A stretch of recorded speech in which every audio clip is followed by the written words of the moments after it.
दोस्तों, भारत और पाकिस्तान जैसे देशों में एक ऐसी कम्युनिटी भी पाई जाती है कि जो अपने कल्चर की वजह से बड़ी भीड़ में भी दूर से ही पहचानी जा सकती है। वो इसलिए क्योंकि जहां एक तरफ इस कम्युनिटी के मर्द हमेशा सुनहरे कलर की टोपियां और लंबा सा सफ़ेद कलर का लिबास पहनते हैं, तो वहीं दूसरी तरफ इस कम्युनिटी की औरतें भी कलरफुल और यूनिक ड्रेस पहनती हैं, जो उनको बाकी सभी कम्युनिटीज़ और सारे धर्मों से अलग बनाती हैं। आमतौर पर इन लोगों को मुसलमानों का ही एक फ़िरका यानी मुसलमानों का ही एक ग्रुप माना जाता है और इनको बोहरा मुस्लिम कहकर पुकारा जाता है। मगर दोस्तों, ये बोहरा कम्युनिटी अभी पिछले 1-1.5 हफ्ते से ही यानी उस वक्त से ज़्यादा चर्चाओं में आ गई है कि जब देश के प्रधानमंत्री यानी खुद नरेंद्र मोदी न सिर्फ इन बोहरा कम्युनिटी की महफिल में गए बल्कि इनके बड़े लीडर से मुलाकात भी की और अपनी स्पीच में ये तक कह डाला कि मुझे प्रधानमंत्री मत कहिए, क्योंकि मैं यहाँ पर एक प्रधानमंत्री की हैसियत से नहीं आया हूँ, बल्कि मैं तो आप लोगों की फैमिली का एक मेंबर हूँ और अपनी फैमिली में ही आया हूँ। यही वजह है दोस्तों कि बोहरा कम्युनिटी अचानक से एक बार फिर से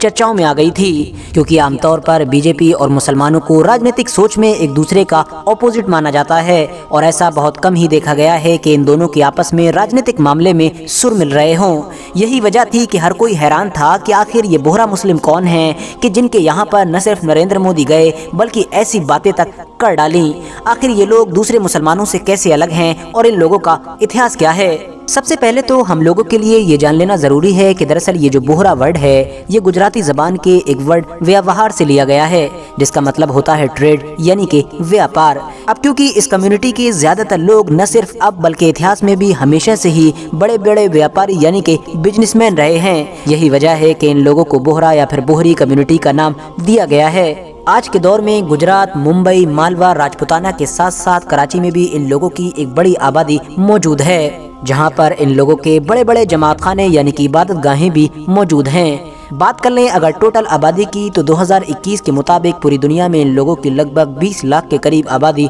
मौजूद है, जिसमें से ज़्यादातर लोग भारत देश में ही रहते हैं। अब आप लोग अगर बोहरा कम्युनिटी के इतिहास को जानने की कोशिश करेंगे कि आखिर ये लोग दूसरे मुसलमानों से किस तरह से अलग हैं और आखिर ये लोग खुद ही अपने आप को दूसरे मुसलमानों से अलग क्यों बताते हैं और क्यों समझते हैं, तो आप लोगों को सबसे पहले सबसे पीछे जाना पड़ेगा, क्योंकि हम सभी जानते हैं कि पैगंबर हज़रत मोहम्मद सल्लल्लाहु अलैहि वसल्लम के दौर में तो सिर्फ़ और सिर्फ मुसलमान ही हुआ करते थे, न कोई शिया था और न ही कोई सुन्नी था। मगर वक्त गुजरा और उसके बाद सबसे पहले मुस्लिम कम्युनिटी 2 ग्रुप में डिवाइड हुई। एक को सुन्नी कहा जाता था जबकि दूसरे को शिया कहा जाता था। धीरे धीरे वक्त गुजरता गया और अब हालात पहले से भी ज़्यादा कॉम्प्लिकेटेड होने लगे। वो इसलिए क्योंकि शिया ग्रुप के जो खिलाफत की बजाय इमामत के सिस्टम पर यकीन रखा करता था, जब उसके छठे इमाम यानी कि हज़रत इमाम जाफ़र सादिक की वफ़ात हुई तो उनके बाद इस कम्युनिटी में यानी शिया लोगों में इस बात को लेकर झगड़ा हुआ कि आखिर अगला इमाम किसको बनाया जाए। जहाँ एक तरफ ज़्यादातर लोगों ने यानी एक बड़े ग्रुप ने हज़रत इमाम जाफ़र सादिक के बेटे मूसा अल काज़िम को अपना इमाम माना, तो वहीं दूसरी तरफ कुछ लोगों ने उनके बड़े बेटे हज़रत इस्माइल को अपना इमाम माना। जिन्होंने मूसा अल काज़िम को अपना इमाम माना था वो लोग असना अशरी कहलाए। वही असना अशरी के जो आज के दौर में शिया ग्रुप का सबसे बड़ा फ़िरका है और जो आमतौर पर आज के दौर में भारत, ईरान और इन जैसे देशों में पाए जाते हैं। वहीं दूसरी तरफ जिन लोगों ने हज़रत इस्माइल यानी बड़े बेटे को अपना इमाम माना था वो दरअसल इस्माइलिया कहलाए और इस तरह से अब ये शिया फ़िरका भी खुद 2 फ़िरकों में बढ़ चुका था। शिया ग्रुप का जो दूसरा और छोटा फ़िरका था यानी कि इस्माइलिया, उसने आगे चलकर खूब तरक्की की। इवन 10वीं सदी के बिल्कुल शुरू में इन लोगों ने अपनी एक ताकतवर सल्तनत की बुनियाद भी रखी। एक ऐसी सल्तनत के जो न सिर्फ मुस्लिम दुनिया के एक बड़े इलाके पर कायम थी बल्कि इसकी गिनती इतिहास की ताकतवर सल्तनतों में भी की जाती है और हम लोग इसको आज के दौर में फातिमी सल्तनत के नाम से याद करते हैं। मगर दोस्तों, परेशानी उस वक्त हुई कि जब इस सल्तनत के भी 8वें खलीफा यानी 8वें हुक्मरान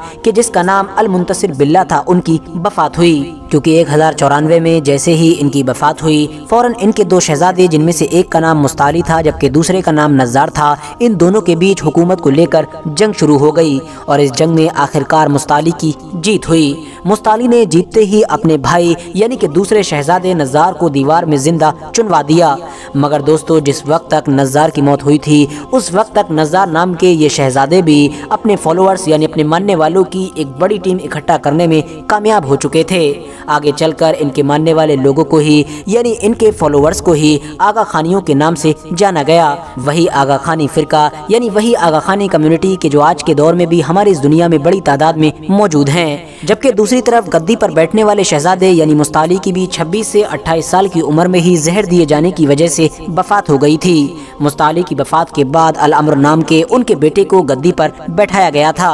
मगर दूसरी तरफ जो नज़्ज़ार के फॉलोअर्स थे उन्होंने अल अम्र को भी कत्ल कर दिया था। धीरे धीरे वक्त गुजरा और फिर फातमी सल्तनत खुद भी कमज़ोर पड़ना शुरू हो गई थी। सलीबी हमलों की वजह से और अंदरूनी परेशानियों की वजह से ये सल्तनत हमेशा हमेशा के लिए ख़त्म होकर रह गई। सल्तनत भले ही ख़त्म हो गई थी, मगर मुस्ताली और नज़्ज़ार को अपना अपना इमाम मानने वाले ये सभी लोग दुनिया भर में पूरी तरह से फैल चुके थे। मुस्तालियों यानी मुस्ताली को अपना इमाम मानने वाले लोगों का ये मानना है कि जब उनके बेटे यानी अल अम्र को नज़ारियों की तरफ से कत्ल किया गया था तो उस वक्त तक उनके यहाँ पर तैयब नाम का एक बेटा भी पैदा हो चुका था, जिसको खुफिया तौर पर यानी मुस्ताली के मानने वाले लोगों ने ही नज़ारी कत्ल ना कर दें इस डर से छुपा दिया था। और बाद में इन्हीं तैयब के यहाँ पर एक के बाद एक लगातार खुफिया तौर पर इमाम यानी लोगों की नज़रों से पोशीदा इमाम पैदा होते रहे थे और आगे जाकर इन्हीं इमामों को मानने वाले लोगों को तैयबी कहा जाने लगा था। तैयबी लोगों के अकीदे के मुताबिक उनकी इमामों की नकलो हरकत के बारे में किसी को कुछ इल्म नहीं है, ना तो उनसे किसी का कोई कांटेक्ट है और ना ही उनके बारे में किसी को कोई खबर होती है सिवाय दाई मुतलक के। दाई मुतलक दरअसल इनके फिरके में एक सबसे बड़ी पोजीशन यानी कि ओहदे का नाम है। जिस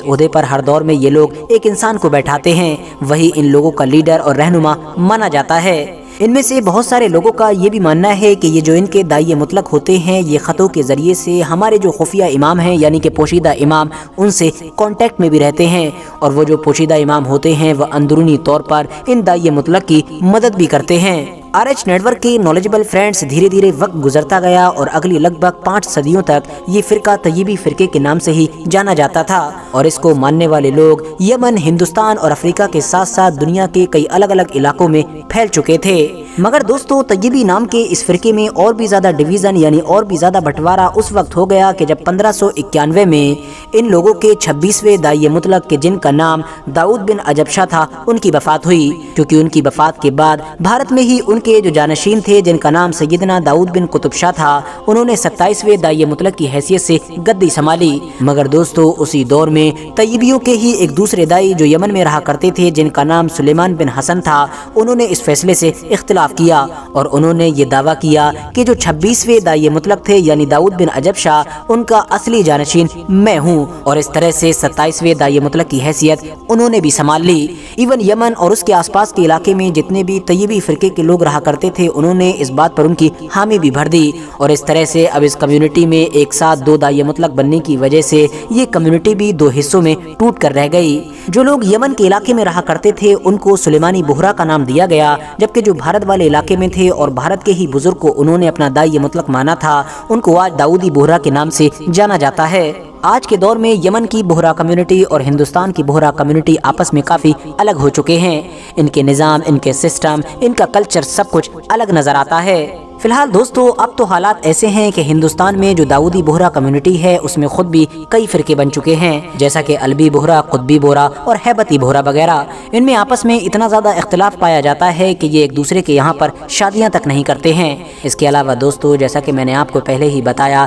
कि ये लोग पोशीदा इमामों पर यकीन रखते हैं। साथ ही साथ इन लोगों का ये भी मानना है कि इनके ये जो दाई मुतलक होते हैं ये दरअसल इनके जो पोशीदा इमाम हैं उनके ही अंडर में होते हैं, यानी उनकी निगहबानी में होते हैं। ये लोग अपनी जो मजहबी किताबें होती हैं वो गैर तैयबी को नहीं दिखाते हैं। इसके अलावा ये लोग दूसरे मजहब या फिर दूसरे लोगों के सामने अपने मजहब की बातें भी नहीं करते हैं, यानी इस तरह से ये लोग डिबेट या फिर बहस मुबाहिसा जैसी चीज़ों से भी दूर रहते हैं। इन लोगों के मुताबिक जो कोई भी इसके खिलाफ काम करेगा वो दरअसल इमामुज़्ज़मा की ज़ियारत से महरूम रहेगा। इन्हें अपने मजहबी बातें छुपाने और दूसरों से मजहबी ताल्लुकात न रखने का सख्त हुक्म दिया गया है। दुनिया के कुछ फ़िरकों की तरह बोहरा कम्युनिटी के भी ज़्यादातर लोगों का यही मानना है कि कुरान में बदलाव हुआ है, यानी उनके मुताबिक कुरान के 10 पारे गायब हैं, वही 10 पारे कि जिसमें अहले बैत की फजीलत और उनके बारे में ही लिखा हुआ था। लेकिन हाँ, वो लोग ये भी मानते हैं कि हमारी दुनिया के कुछ खास लोगों के पास वो 10 पारे भी मौजूद हैं। बोहरा कम्युनिटी अक्सर औरतों की खतना को लेकर भी चर्चाओं में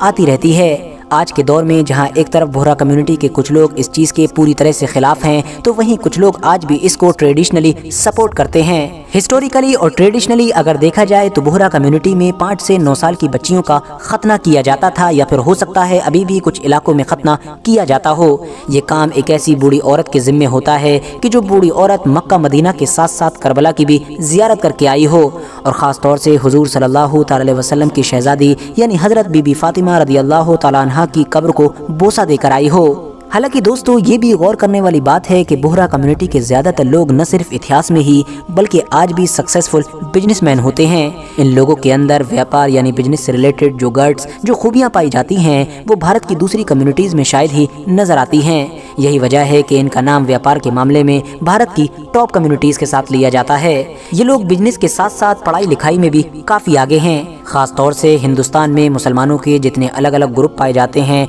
उनमें तो इन लोगों का नाम टॉप पर ही आता है। आज की अपनी वीडियो को हम यहीं पर ख़त्म करते हैं। मुझे उम्मीद है कि आज की ये वीडियो आप लोगों को न सिर्फ पसंद आई होगी बल्कि बहुत ज़्यादा इन्फॉर्मेटिव भी लगी होगी। वीडियो पसंद आने पर न सिर्फ वीडियो को लाइक करें बल्कि अपने फ्रेंड्स के साथ भी ज़रूर शेयर करें, और इसी तरह की नॉलेजेबल और हिस्टोरिकल वीडियोज़ हमेशा देखने के लिए हमारे इस चैनल को सब्सक्राइब करने के साथ साथ बेल आइकन को भी ज़रूर प्रेस करें।